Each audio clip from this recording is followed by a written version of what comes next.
Hello বন্ধুরা, আমি সত্যি ভালো নেই। তোমরা বলছিলে না আমার কী হয়েছে। আমার বাবার খুব একটা বড় রোগ হয়ে গেছে, সে কারণে আমার মন ভালো নেই। তো কারই বা মন ভালো থাকে বলো? ভিডিও দেওয়ার একটু ইচ্ছে নেই, ইচ্ছে করছে না। তবু তোমরা আমাকে এত ভালোবাসা দিচ্ছ, সে কারণে মনে হলো যে তোমাদেরকে জানানোর দরকার, তোমাদেরকে বলা উচিত। তাই বললাম যে বাবার অনেক বড় রোগ হয়ে গেছে। আমাদের এখানে ডাক্তারে বললে পারবে না, সেজন্য বাইরে নিয়ে গেছে। তো কালকে নিয়ে গেছে। তো বুঝতে পারছি না, মানুষ বিপদের দিনে না কেউ পাশে থাকে না। গাছে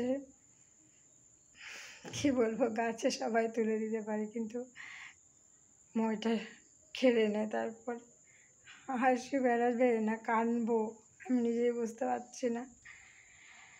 তো আমি একদমই ভালো নেই, জানি না ভিডিও আমি দিতে পারবো কি না। তোমরা সবাই ভালো থেকো।